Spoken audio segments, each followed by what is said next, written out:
morning and welcome to the main news. I am Tariro Maramike with Peaceful Munyika at the Sign Language Desk. And I am Yvonne Mkwandani. Dora Ngube will join us later from Montrose, but for now let's take a look at the stories that we're leading with. Government introduces duty rebate on raw materials for construction of new cities. When we take a look at the world of business, Zimbabwe timber industry on a growth trajectory.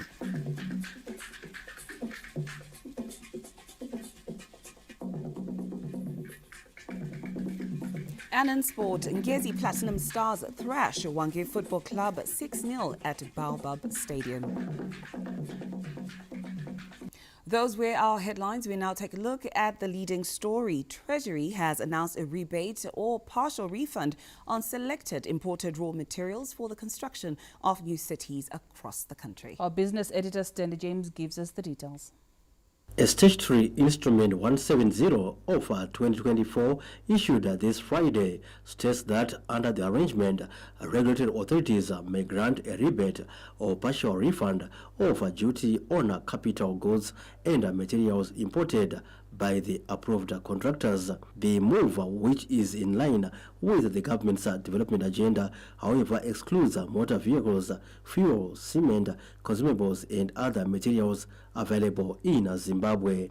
Treasury is therefore anticipating building contractors to take advantage of the new directive by focusing on facilitating the construction of several projects across the country. Over 80 products within the construction of new cities value chains have therefore been approved for the duty rebate or refund structures. Most of the products or inputs are within the infrastructure development systems such as roads, bridges, buildings, electrical units, solar, water projects, among many others. Treasury states that it has also tightened the consideration of the duty rebate systems for building contractors to stamp out unscrupulous operators. Under the development agenda, construction of new cities is being cited as an economic enabler to achieve the anticipated annual growth rates of at least 5%. Zimbabwe is already stepping up efforts to build a new city in Mount Hamden by working on relevant technical and financial modalities. Stanley James, ZBC News, Harare. 9 people died while 8 others were injured in a road traffic accident along the Harare-Shamva road last night. The accident occurred when a Toyota Sienta vehicle carrying 13 passengers hit a cow before swerving onto the oncoming lane, resulting in a collision with a Toyota Land Cruiser traveling towards Harare. The vehicle traveling to Harare had 3 passengers. Police spokesperson Commissioner Paul Nyati confirmed the accident, saying 8 people died on the spot while the other person died upon admission at Shamva Hospital. He said the injured people are admitted at Parirenyato Group of Hospitals, Bindura and Shamva Hospitals. In other news, the Gokwe Masoro Empress Copper Queen Road Rehabilitation Program is progressing well, with contractors confident the project will be complete in 2 weeks' time before the rainy season. Issues of road connectivity between Gokwe South and North districts are said to be a thing of the past as government is rehabilitating an alternative road connecting the 2 districts. The 80-kilometer stretch connecting Gokwe Masoro to Empress Copper Queen has received government attention under phase 2 of the emergency road rehabilitation program. So the scope of works here, the total length here we're working on is 80 kilometers, which included the re-graveling and repair of washed away structures like this one behind us. So in a nutshell, the contractor we contracted here is left with 2 weeks to go so that we establish full alternative access from Gokwe South to Gokwe North districts. The Gokwe Mapfungawutsi residents are excited with the road construction progress in the area. Nzvimbo iyi yanga yakafa road zvachose 80 kilometers dzaitwa idzi before basa risati raitwa dzaitora 2 hours 3 hours kuti tipafambe, asi we are grateful nezvaitwa napresident kuconnecta Gokwe North nezvi 30 minutes. Saka takata traveling time zvakanyanyisa, and we are very grateful. Ndikunaka kwaita maroads, mabhasi akutouya kunzvimbo kunoku, makombi anga anyanyokuwadza vanhu. nenyaya dzema-transport phase. Mugwagwa wagadzirwa zvakanaka chaizvo zvokuti kana kufamba tatova nema-changes zvokuti taide zvinoso kubva kwetaita panyamacheni tisati tatombosvika kana pamazala nokuti mugwagwa wanga wakashata zveshuwa, saka tinozvikudza kuti ngazvirambe zvichidaro. Ino yanga ichinetsa kufamba, yanga ichitiurayira mota, masevhisi anga akawandisa, but iye zvino mugwagwa unowanaka, Gokwe North to Gokwe South.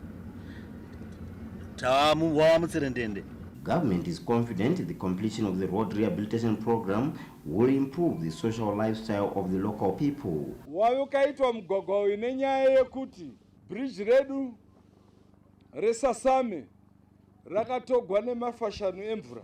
Saka president vakati aiwa chigadzirirai vanhu umwe mugwagwa pane kuti vanhu veGokwe North vachienda nekusanyati. Saka nhasi tafara kuti mugwagwa wenyu mukuru wakagadzikwa. Government is prioritizing people-centered projects across the country in order to transform their way of living in line with the inclusive development approach. Tafara Chikumira, ZBC News, Gokwe. Zimbabwe National Artillery Brigade commemorated this year's Traditional Chiefs Day at Chief Bushu's homestead in Mashonaland Central Province. We get more details in the following report. Artillery Brigade celebrated Traditional Chiefs Day, where Major General Kasirai Tazira spearheaded distribution of food, agricultural inputs, and laptops to the 28 traditional chiefs in the province. Guest of honor Major General Tazira commended work being done by chiefs.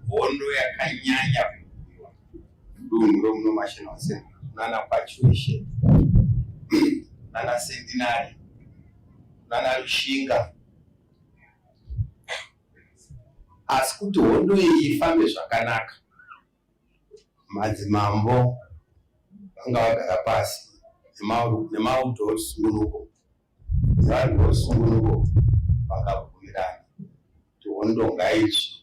In his welcoming remarks, Brigadier General Benedict Runodada, Commander Artillery Brigade, said the main objective is to set up the standard of living and welfare of traditional leaders. Imba mambo vakatsvaga zvinhu zvavo zvese, vakatsvaga nemabhiridha avo. Isu takazoya kuzobatsiridza kuisa rufu iyo nekungoplasta, asi zvizhinji mambo vakanga vaita vese. Ndofunga vana mambo vanga vachitaura kuti toita sei, mazvinzwira. Corporate Secretary of Contemporary Mining Enterprise, Mr. Samuel Rusike, handed over 28 laptops to the traditional chiefs in Mashonaland Central Province and spoke on the need for chiefs to keep record of the court cases they preside over. Nokudaro Canterbury yakati izvo approachwa nearmy kuti vangaitewo chima chief, vakaita nekufara zvikuru kuti mumwe chief agovawo nelaptop. Matsio, who is the current chairman of Mashonaland Central Provincial Chiefs Council, warned his fellow chiefs to desist from presiding over underage marriage ceremonies, while Chief Bushu was grateful for the Artillery Brigade for the assistance.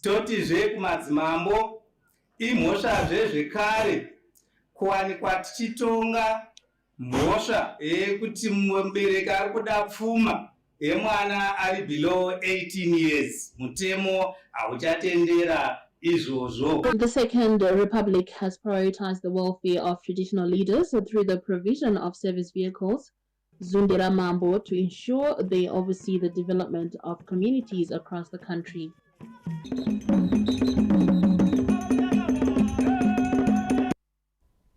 Mr. Lawrence Chigariro has been installed as the 22nd substantive Chief Gutu of the Gumbo Totem at a colorful ceremony held at Chagwiza Primary School. The event, attended by hundreds of people, saw Mr. Lawrence Chigariro taking over as Chief Gutu, leading 17 headmen and several village heads. Presiding over the installation ceremony, the Minister of Local Government and Public Works, Honorable Daniel Garwe, implored traditional leaders to work with government in spearheading development in their communities. Pane zvinotarisirwa nemhuri yeZimbabwe nemhuri yemagutu zvinotarisirwa naPresident zviri mubumbiro remutemo zvinotarisirwa kuti mambo vange vachiita. izvozvo zvinoitwa namambo vachishanda nemutemo weTraditional Leadership Act, vachishanda zvakare nemutemo weCommunal Lands Act. Traditional leaders were also challenged to be at the forefront in preserving culture and safeguard the environment. Tirikuona kuti apa huno apa mazuva ano pakunetsa kuti vanhu varambe vari vanhu vakarurama. Ndo basa ramambo iroro rokuti yeuchidza kuti kudzai vana baba vakuru ivaine tsika, usatora choumwe, usangotora mwana wavanhu wongonogara naye kumba kwako pasina kana chawabvisa. Nzvimbo neimwe ine identity yayo netsika dzayo. So ndoda kuti nditi nini mambo nhasi basa ramapoa rakakosha, rakakura, nokuti ramangwana remhuri yedu yechidiki nevaripo vari kurarama vese vanogaidwa nemi kuti vafambe zvakanaka mukurarama kwedu nerudzi rwedu. Family representative Mr. Bernard Bere thanked the government for supporting them, pledging to lead by example in their area. Ndinoda kupa kutenda kuhurumende yedu zvikuru vamunangagwa nokutipa this lifetime opportunity. Tine generations akawanda akadarika asina kuona chiitiko ichi. The Gutu chieftainship of the Gumbo totem, whose praise name is Mahirapashe, emerged in the early 19th century, where the two sons of Musana, namely Nyahope and Munyikwa, left their home area in Bindura in search of new land and settled in Gutu. The Gutu chieftainship occupies 2/3 of the present Gutu district under the jurisdiction of Chief Gutu. Mes Matina, ZBC News, Mashingo. The Second Republic's thrust for communities to benefit from waste through proper waste management is bearing fruit, with the Murewa community already earning a living from waste projects. The Murewa Waste Management Enterprise, a grouping of 40 community members, was funded by a local non-governmental organization, Gender Links and Murewa Rural District Council. The project, which started in 2023 and was officially commissioned this Thursday, has been hailed for promoting gender-inclusive local economic development. Zvivakwa zvinoenderana nemuono waPresident kuti patinosvika mugore ra2030 tinenge tafanana nenyika dzabudirira panyaya dzebudiriro. Ndo zviri mumanifesto yetiri kufamba nayo, tichishanda pamwe chete nemaorganizations akafanana naGender Links, vanoda zvavo kushanda nehurumende yeZimbabwe, nekuti vamunangagwa vakati ngatiite engagement and re-engagement paforeign policy yavo, kuti isusu tiri shamwari yenyika dzese, hatina mhando yatinayo. The concept of the project was conversion of waste into unusable products and also disposing waste, all of being done to raise income for women, youth, men in Murewa. The program has reduced the poverty, with the community deriving economic benefits from the initiative. Waste management chinotibatsira isu semanyanya ndakamira maningi kuti tiwane chekupa kunge kuramisa vana, kuramisa mbori, kuchengetedza zvinoita kuti tambire kure nemadrugs. Murewa Rural District Council ishanda nema-community members vari kushandisa waste kugadzira ma-products akasiyana-siyana vachigenerata mari. Ma-products acho ndiwo mamwe heti yandakapfeka, aya mabhegi andakabata, nezvakare mamwe mabhegi ari kugadzirwa nemapepa. Tine ma-projects akawanda atiri kuita kuburikidza neGender Links, kusanganisira waste management project yavandudza upenyu hwemadzimai akawanda nevechidiki, mayouth, kunyangwe nevarume vari muproject iyoyo. The waste management site is a sorting shed, showroom, solar-powered piped water, electricity, sorting cages, metal as well as plastic and cardbox electric balers. In another development, Minister Garwe commissioned equipment and vehicles procured by Murewa Rural District Council using devolution funds to improve service delivery. The local authority also procured motorbikes for councillors to improve their mobility. Gerald Sasa, ZBC News, Murewa. The First Lady, Dr. Auxilia Mnangagwa, was honored at the recently held World Fashion Exhibition in China for her hard work and unwavering dedication to uplifting the lives of women and children and also the underprivileged. The Mother of the Nation, Dr. Auxilia Mnangagwa, was among world-acclaimed philanthropists who were recognized by the organizers of the World Fashion Exhibition, World Fashion Week, as a mark of honor. This came as local fashion designers who took part in the event, which ran from the 27th of September to the 30th in Shanghai, China, paid glowing tribute to the First Lady for extending support to them. The exhibition is not a competition, but a platform where designers showcase their talent and get themselves known and attract the attention of the world fashion industry. Some of those in attendance included government officials, captains of the industry, international celebrities, and film producers. World Fashion Exhibition, World Fashion Week, is an organization whose aim is to make global fashion sustainable and use this fashion platform for the advancement of communities in supporting and promoting women and bringing to an end hunger and preventable child mortality. 25 countries participated across Africa, Asia, Europe, and South America. Zimbabwe was represented by Ivu Tribe, who presented a collection that was both innovative and creative, showcasing Zimbabwean culture and tradition. Ivu Tribe's masterpiece, the Marina Wevu, popularly known as the Osho dress, left the audience in awe. It was graciously made and was adorned by the Zimbabwean model Charlotte Muzeri, former Miss Zimbabwe Queen and Miss International Zimbabwe. The Zimbabwe representative for the World Fashion Exhibition, World Fashion Week, Ms. Paxina Kalulu, said the World Fashion Exhibition is a great platform for Zimbabwean creatives to be recognized on international fashion fora. She added that the First Lady supported the initiative from day one. Her philosophy and WFE philosophy is like Zakango Pindirana in terms of looking at communities, because what WFE looks at, what World Fashion Exhibition looks like, it looks at is they look at the fashion as a platform to be able to address and bring awareness to certain issues, such in communities, such as child mortality, such as the question of hunger and ending hunger, such as clean water, supply of clean water, and such as women's projects to be able to help them in their everyday living. So that's where we went, and we went and approached Amai, and she has supported this right from day one. She supported us and gave us moral support and pushed us, and up to the point where we actually did partake in the World Fashion Exhibition event in Shanghai. How Ivu Tribe was selected is because all interested designers were asked to produce and present their lookbooks, which they did. And, we had the help and the input of the two fashion councils. The designer, Jasper Mandizera of Ivu Tribe, also shed light on the development, explaining how the Marina dress, which symbolizes the relationship between water and earth, came into being. Tinotenda nekubatsirwa kwataita namai. She supported us so well kubva from the word go.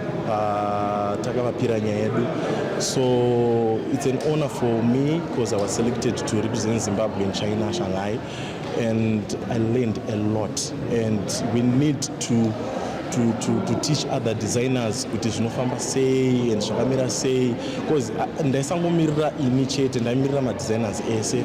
So in terms of our culture, I think we did great because they were shocked kuti zvinhu zvatisatamboona. And then I'm also happy because the way I was selected, I didn't expect it kuti zvichaitika. Unongo uchimboita zvinhu uchingoti one day, but eventually zvinozongoita.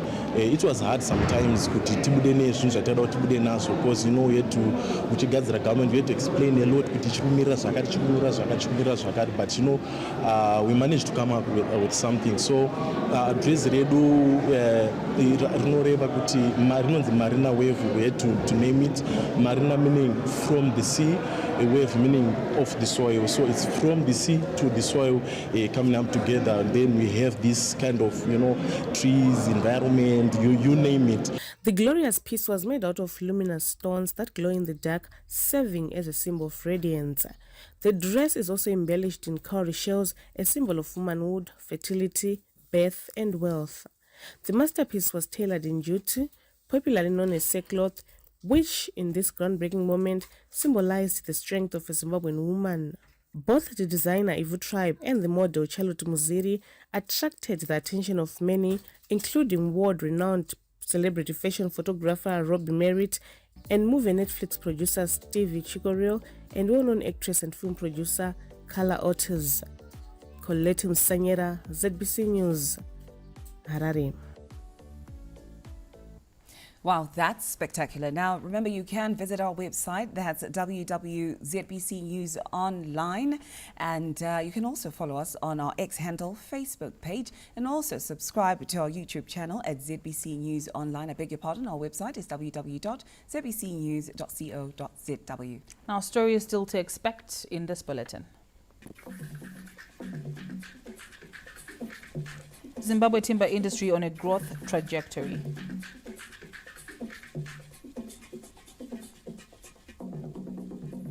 And later on, when we take a look at sport, Ngezi Platinum Stars thrash Hwange Football Club 6-0 at Baobab Stadium.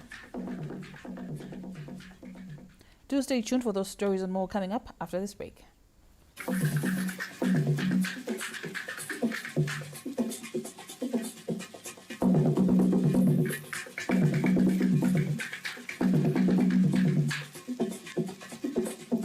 Zimbabwe's mining legacy is a story etched deep in our soil.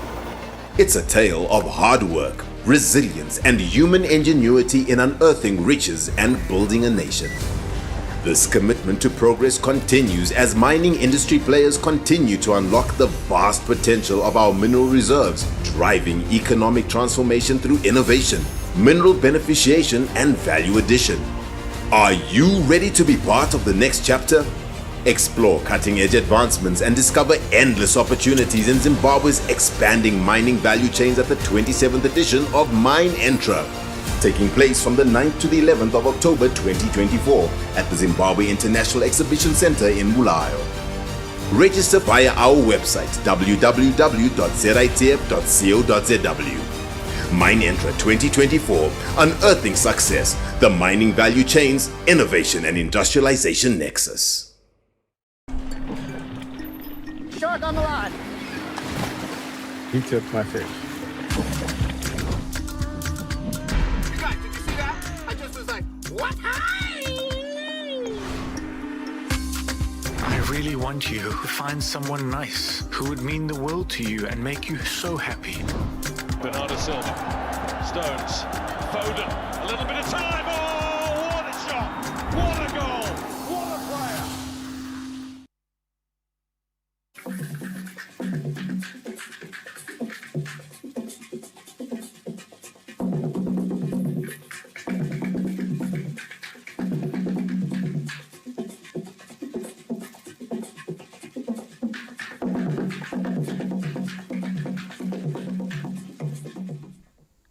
Welcome back and thank you for staying with us. Manicaland province has recorded an increase in cases of wildfire incidents, with at least 65,000 hectares having been destroyed so far this year, resulting in losses amounting to millions of United States dollars.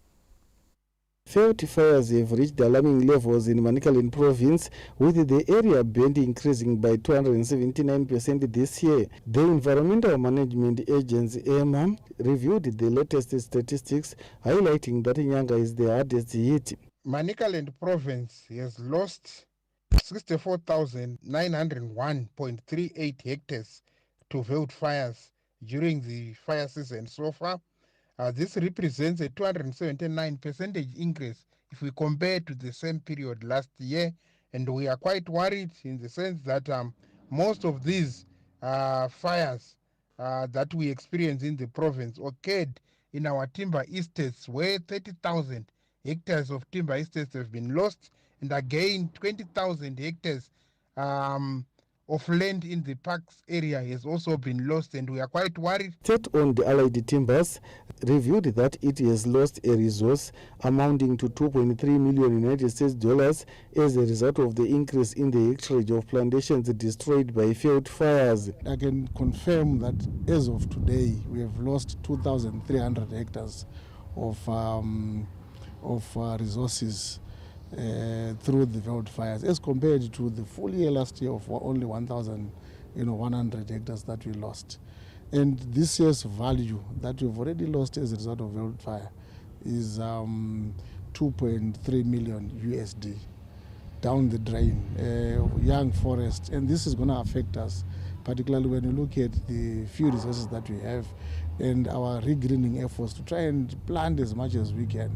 And where we are planting 5,000 hectares a year, we are losing 2,500 kind of through wildfire. So this is, we're taking 10 steps, ahead, forward, and 2 steps backwards. Nationally, 853,115 hectares have been lost as at 11 October this year, up from 468,353 last year.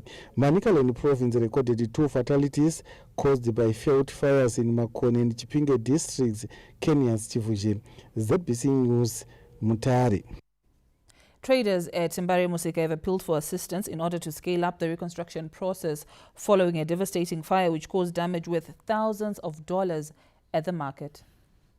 On Wednesday, a huge blaze ravaged Mbare Musika, the country's largest informal market, causing widespread damage and disrupting a source of livelihoods.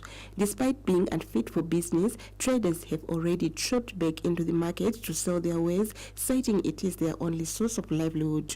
Mrs. Margaret Mutando fought back tears as she narrated how she lost 8,000 United States dollars worth of stock. Ndane 22 years ndiri muno mumusika. Vana vakatokurira pasi petebho, pakanga paine tebho pesa, saka vana vaitorara pasi petebho. Mwana kutanga primary kuenda secondary, ezvino mwana iye akuyunivhesiti arikuda kutograduata Friday iri kuteera iyi. Zvinhu zvandakarasikirwa nazvo zvinotodarika zvema 8,000 nekuti zvanga zvakawandisa, nekuti zvaizadza pesa apa zvogotenderera nekuserwa, nekuti yaingoti kangowana kamari kawawana kashoma ndoisa mustafu. Gogo Agnes Munterera, whose stock was reduced to ashes, chronicled how the market has been a source of livelihood. Ndakapinda muno musika 1975 usati wawakwa riri ground muhondo wana wakapera ndikasirwa futi wana wandarera vamwe vakatopedzawo mafomu 6 nemusika ndikavaka musha handizve vandiri kugara iniko zvinoda kuchengetwa nevana nguva yezisa ndiri muno chizvitsvakira iye zvine zvipirisi racho rekuti ndimwe neshuga ndinayo hatina chakwati chawanikwa because vana vacho vanga vachititengera zvinhu zvacho. Chinhu chatiri kuchema kwamuri imari yekuhodhesa uye zvikafu zvokuti vanhu vakwanise kuwana pekutangira uye mashedzi kuti mvura inaye tine pekutangira kuti tine pekuhwanda tichiraramisawo mhuri dzedu. Youth chairman for Mbare Musika, Mr. Paradzai Mandave, appealed for assistance to speed up the reconstruction process. Sevanhu vanoshandira muno hatina kunge tapeta maoko ngoti sezvo tatsvirwa rigarisane nazvo takadhoneta tumari twedu twatakaisa kuti tikwanise kuisa matepi tikaunganidzawo mitiro yedu yataunganidzawo ijurawo mapanels kuti tivake ijurawo kuti vanhu vakwanisewo kuti vaise zvinhu zvavo kuti tisabirwe. Then matoilets tine zvatikatenga zveplumbing zvataisa sofa panzvimbo kuti matoilets edu arinovetwe. Asi zvisi zvatiri kuita izvo hatina donati pamari kana turibetsero ndisu vanhu vanoshandira muno mumusika. Zvinhu zvatinotokumbirawo rubetsero kune hurumende. Being the country's largest trade hub, there's need to modernize it and put measures to prevent similar incidents. Festus Mkunguru says ZBC News, Harare. On that note, we now cross over to our Montrose studios where Dora Ngwebe is on standby. Good evening, Dora.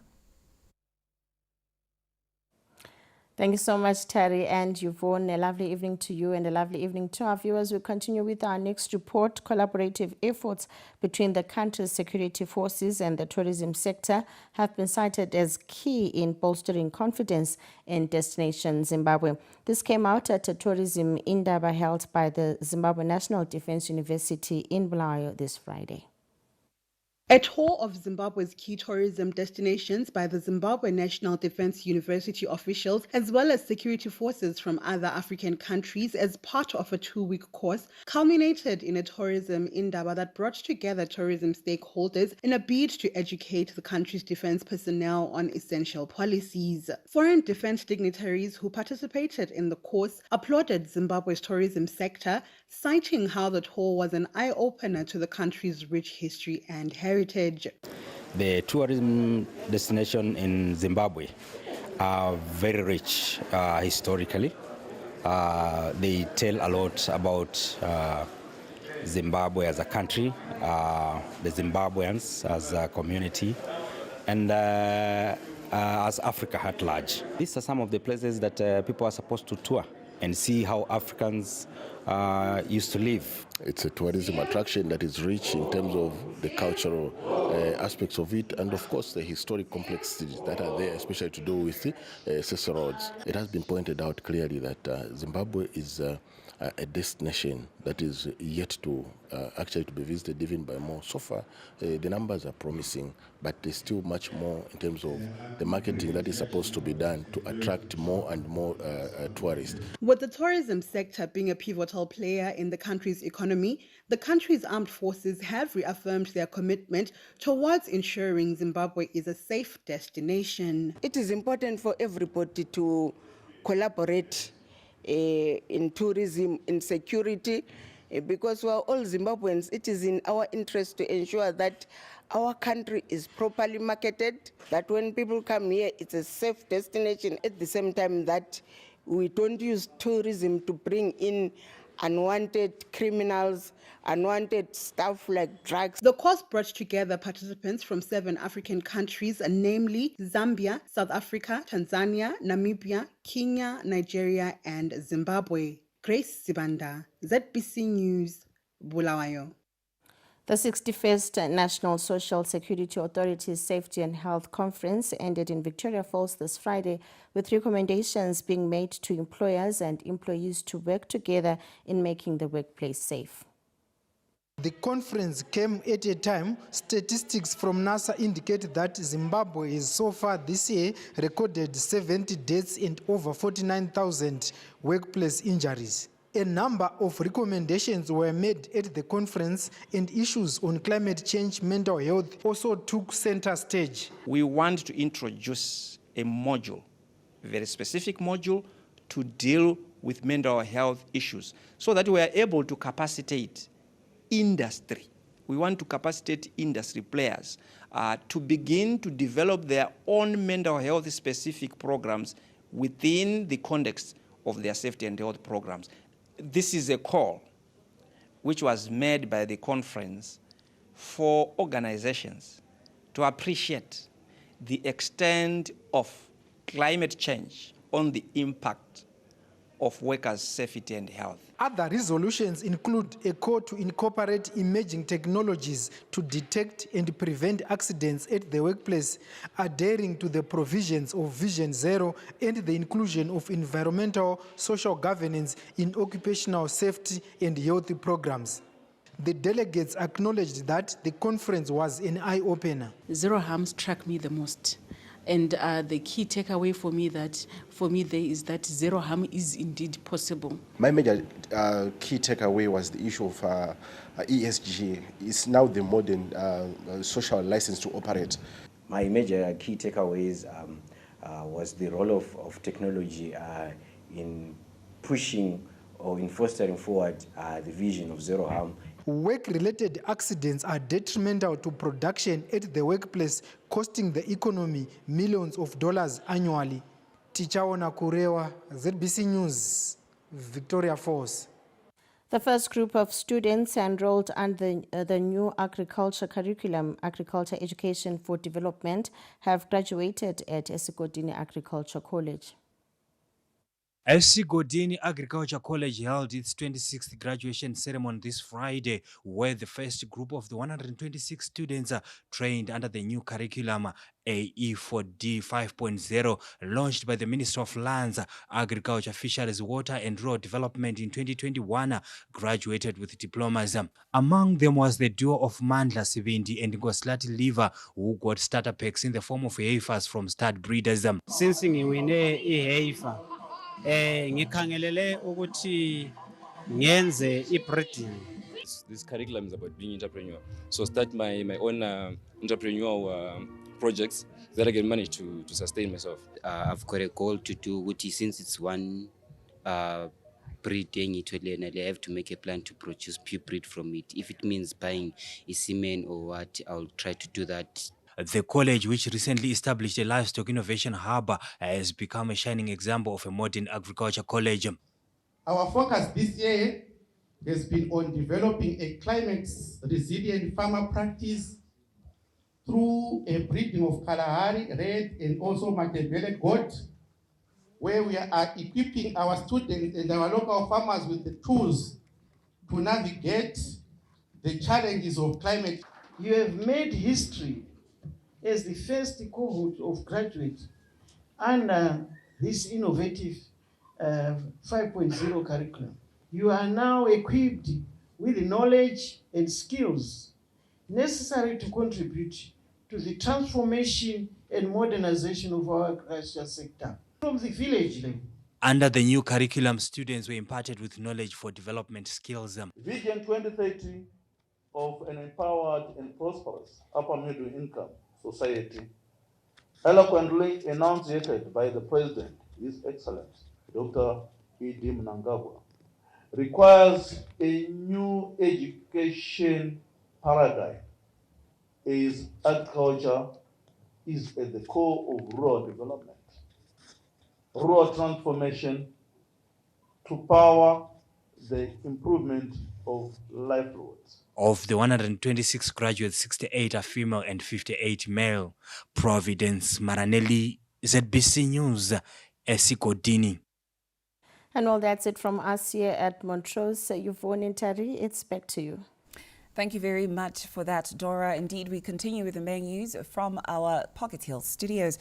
The Commander Air Force of Zimbabwe charity horse race returned this Saturday after a 4-year break, and this year's race was marked by several entertainment activities. The event aimed at raising funds that will assist vulnerable communities was last held in 2019, and the return was marked by pomp and fanfare with several activities lined up, including horse racing, helicopter rides, musical performances and parade drops. Earlier this year, the Commander Air Force of Zimbabwe Charity Fund hosted a half marathon and fun day at Falcon Golf Club.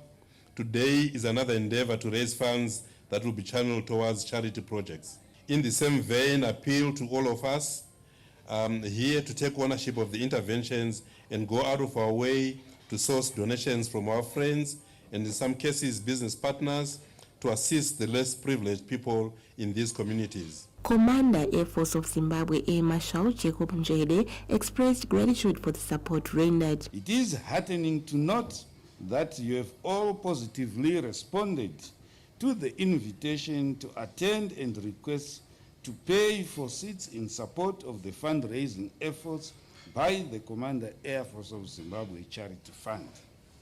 As you may be aware, the Charity Fund has been in existence since 2011, with the first projects being undertaken in Murongwe, that is in Mashonaland Central Province. In its first initiative, the Charity Fund constructed a primary school, secondary school, and a clinic. Since then, the Charity Fund has grown in terms of the projects and programs undertaken as well as the reach. For the horse racing award ceremony, the winning owner was awarded to Mr. John Smith of Sim Fun Racing Club. Deborah Swanson received the winning trainer, while the winning jockey went to Norbert Chakawira. Festus Mkunguru says ZBC News, Harare. Chinhoyi was a hive of activity this week as the Science, Sport and Arts Festival took center stage in the Mashonaland West capital. The two-day National Science, Sports and Arts Festival, which was held on Wednesday and Thursday, was an opportunity for learners from across the country's 10 provinces to showcase their innovation prowess. The learners participated in 7 categories, namely science exhibition, maths and science olympiads, food technology, textile technology and design, as well as visual arts, performing arts and agriculture.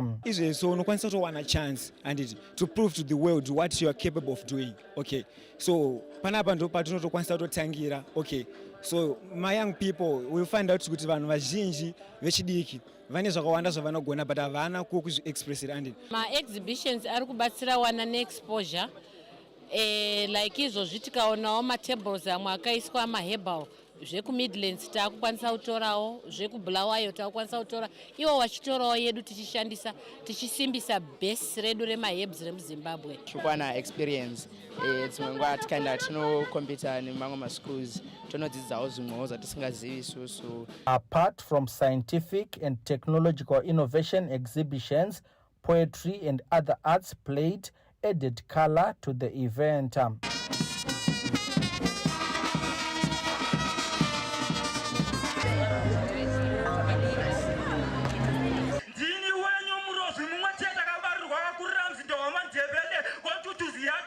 Government is satisfied by the scientific and technological innovations being spearheaded by learners. We have seen a number of innovations on display by all our learners from the 10 provinces. This is a reflection that we have an effective curriculum, the heritage-based curriculum. Its main thrust is to produce a learner who is able to produce goods and services. The festival is meant to showcase products and projects done under the heritage-based education framework. Tamuka Charakupa, ZBC News, Chinoi. In business news, Zimbabwe's timber industry is on a positive growth trajectory as local firms continue to invest in resources aimed at improving milling capacity and production. Zimbabwe's largest timber producer, Allied Timbers, says it is consolidating its dominance on the market in the timber industry through investing in sawmills and kilns to improve its capacity utilization and export earnings. It emerged during the company's annual general meeting held in the capital recently that the company is investing in kilns and molders to complement the $15 million investment that it made in the acquisition of a sawmill at its Cashel estates. When you look at production, specifically production, we have invested a state-of-the-art sawmill at Cashel worth $15 million without even borrowing a single cent from anybody. And this sawmill has got a capacity to give us 3,000 cubic per month and 40,000 in the year. We have equally so supported the same investment with kilns, and every timber that comes out of our sawmills is kilned right before it gets to the market. These and other investments have seen the state-owned enterprise recording significant revenue growth. In terms of revenue, it grew from 72 billion in 2022 to 142 billion in 2023. This is a 97% growth. And profit after tax also grew from 99 billion to 139 billion, which is a 40% growth. Meanwhile, the commercial enterprise declared a dividend to its shareholder, Mutapa Investment Fund. We commend the company's recent purchases of drones for estate monitoring to mitigate fire risks as an indication of your readiness to adopt some of these technologies. We do take note of the illegal mining activities at some of the estates, which are reducing the plantation, and we shall continue our engagements with the various government ministries and agencies to address these challenges. The state-owned commercial enterprise, which was rebranded from the Forestry Company of Zimbabwe, boasts of 10 estates constituting about 60% of commercial timber plantations in the country. John Nandara, ZBC News, Harare. Newsday takes a short break. We will be back with more. To stay with us.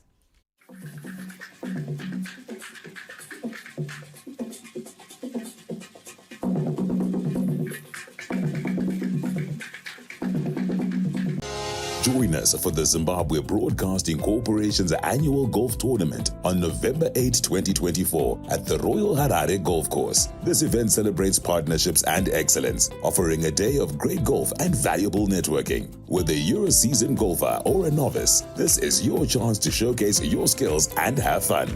Don't miss out. Mark your calendars. For sponsorship opportunities and bookings, don't hesitate to get in touch with Claris on 0712-842-138. See you on the greens. Wrap up your week with the TM Pick and Pay Spring Price Cut Weekend Winners. Make your weekends even brighter with unbeatable deals on all your essentials. TM Pick and Pay. Real value always.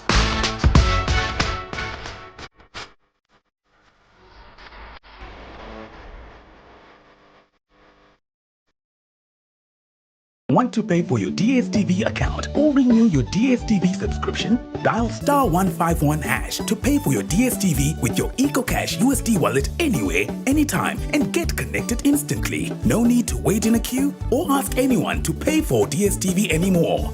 To subscribe for your DSTV package with your EcoCash USD wallet, simply dial *151#, select USD currency, select Make Payments, select Direct Payments, select Pay DSTV, select Renew Subscription, and you will be connected instantly. Live life the EcoCash way.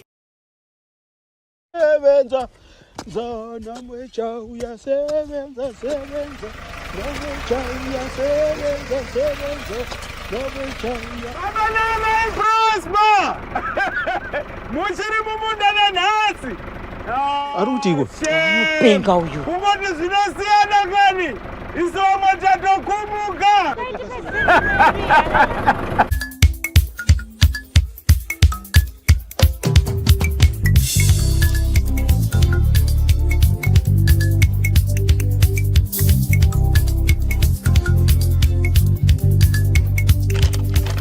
Maipi, tikari masadza iyi nemuriwo. Tapinda.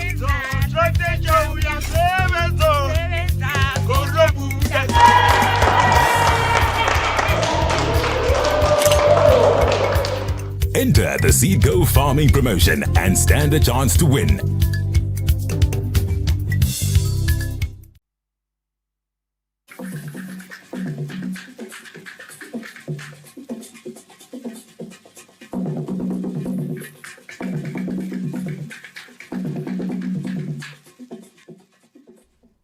Now, in the world of the arts, women from Iran and Zimbabwe have launched a book titled Sisters Across Borders in an effort to encourage cultural exchanges between the two countries. In an effort to bring together ideas and culture between Iranian and Zimbabwean women, the Sisters Across Borders book was launched in Harare this Friday. The book was compiled by women representing diverse backgrounds from both countries. Sisters Without Borders, ndakanyora nyaya inonzi What a Woman in Zimbabwe Can Tell a Woman in Iran. Munyaya imomo ndobva ndabudisa nyaya yekufambidzana kwemusikana nemukomana zviri maererano netsika nemagariro dzatinoda zvavanozoita kusvika pakunobvisirana pfuma zvinosanganisira kuenda kunoratidzana nanatete uyezve nekusvika pakuzonoroora nekuperekwa kunoitwa muroora mutsva kusvika azonzi atanga imba yake. The book has also allowed for Islamic African women to find inclusion among other social groups. If you go back to 1980s, you were not seeing Muslim women everywhere wearing Islamic color. But now you can agree with me that each and every corner you can see, you can identify Muslim women in Zimbabwe. But it was through these Iranian women, through Fatma Zahra Women's Organization of Zimbabwe. That's how we started even teaching about the dress code of Islam. It's a joint book. It's narrated the stories of the Zimbabwean women and Iranian women as well to this book. So it is very important that our nations, our people know more about our custom, our tradition, then we can respect. Zimbabwe and Iran share strong ties as far back as the 1980s, with this initiative fostering continued cultural exchanges between the two countries. Farai Gwaze, ZBC News, Harare. Romeo Gasa's song Church Yezvidakwa is this week's Radio Zimbabwe Top 20 charts biggest climber. We get more details in the next report.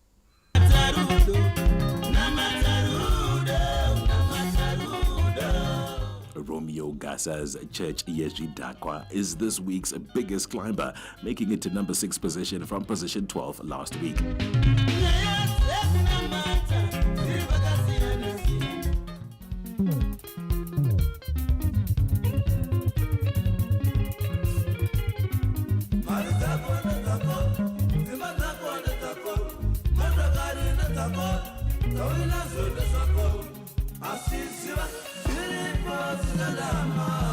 Alec Macheso's chart single Zichadahama was toppled from first to second place after Simon Mtambi's Chembere Yako garnered 1,509 votes.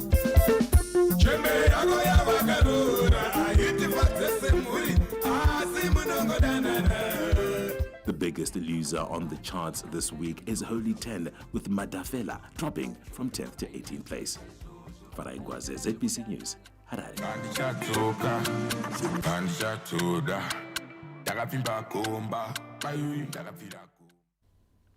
From the arts, we get straight into sport, where the corporate world continues to mobilize resources for the Warriors, who will take on Namibia in a 2025 Africa Cup of Nations slated for Orlando Stadium on Monday.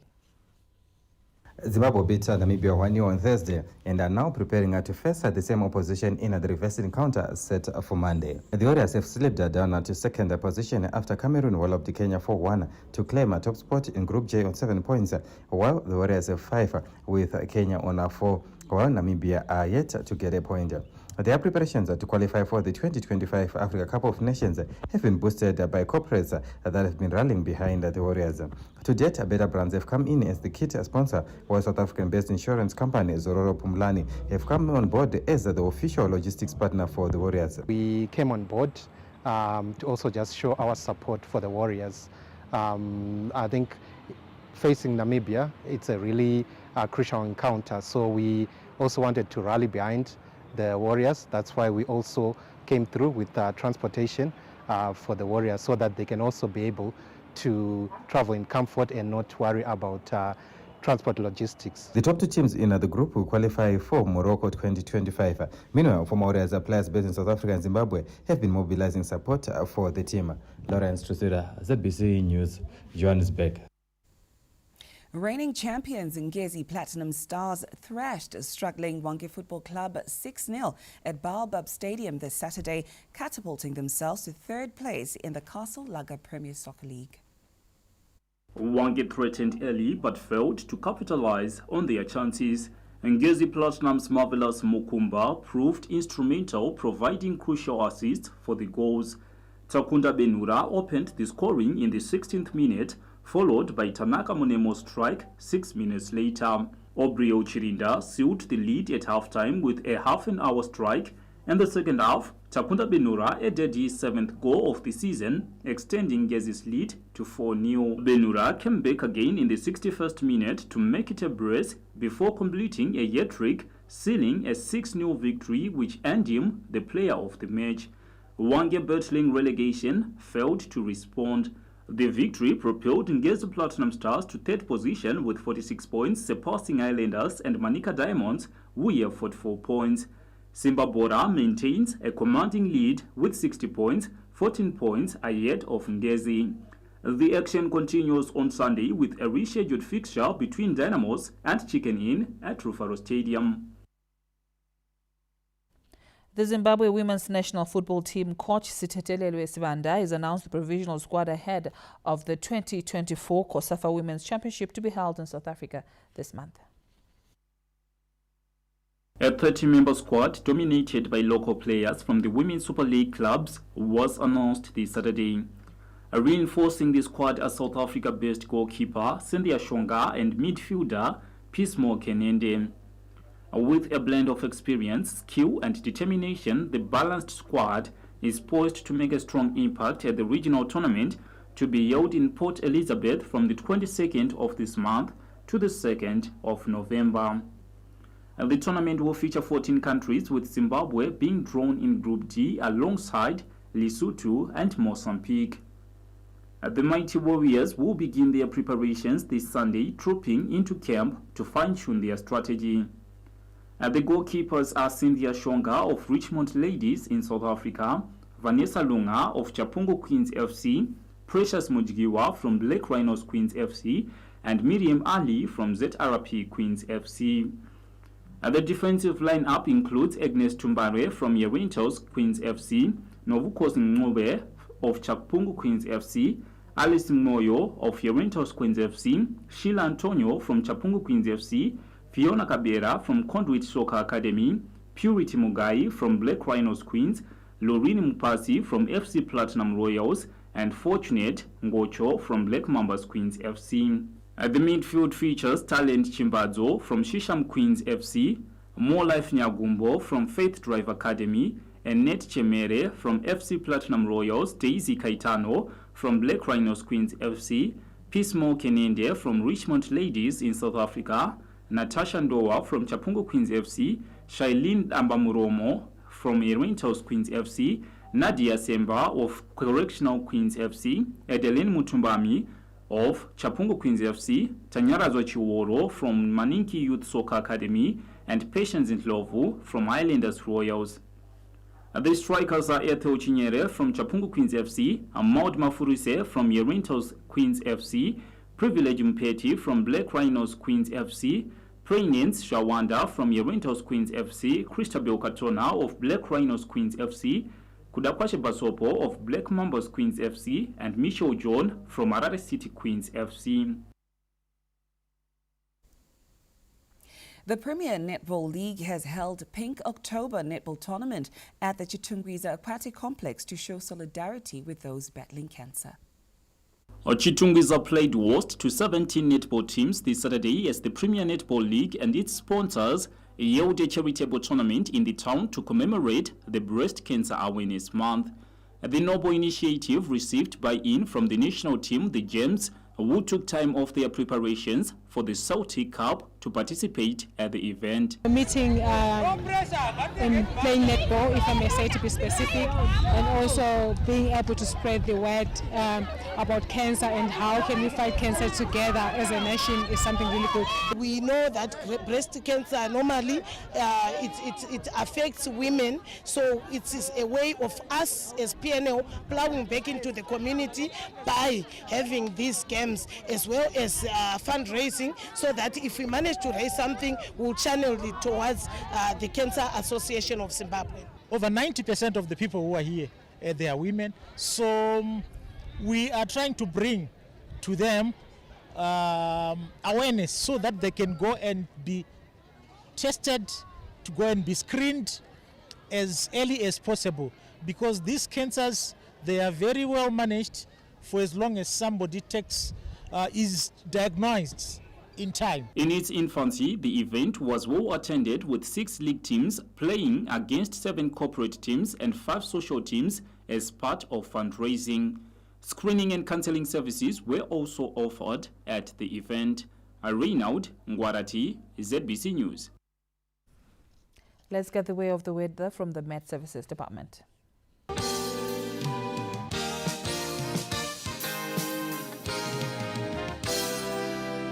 Hello there and welcome. It is time for your evening weather report and forecast. My name is Benjamin Kwaramba.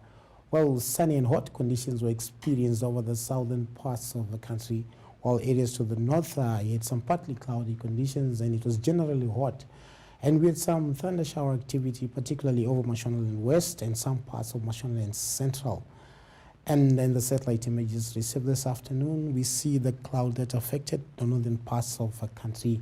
And we expect this cloud system to intensify as we move into the week, such that by Monday into Tuesday, we expect some thunder shower activity over the northern parts of Zimbabwe there.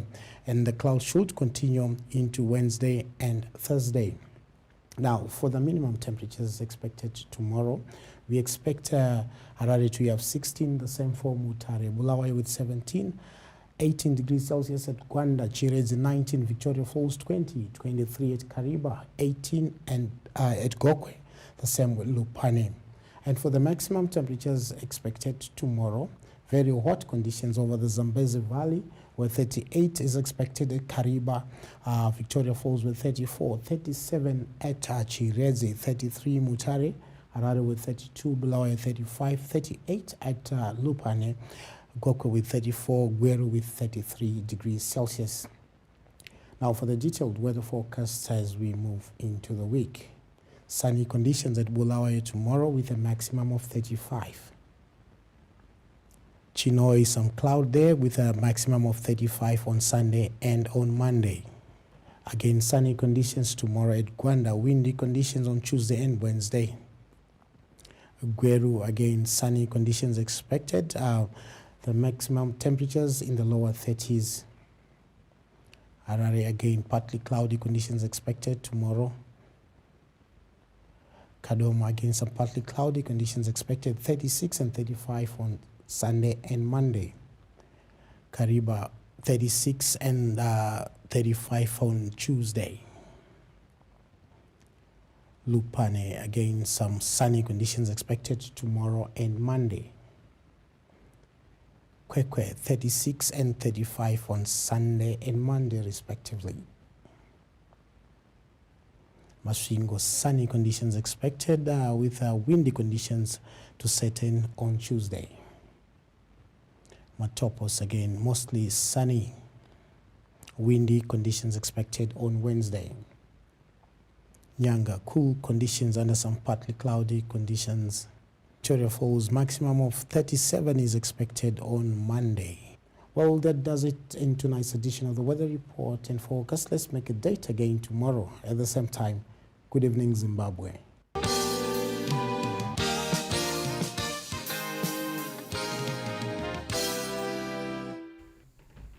Well, that's all we had for you tonight. Thank you for having joined us. From all of us here, good night. Good night.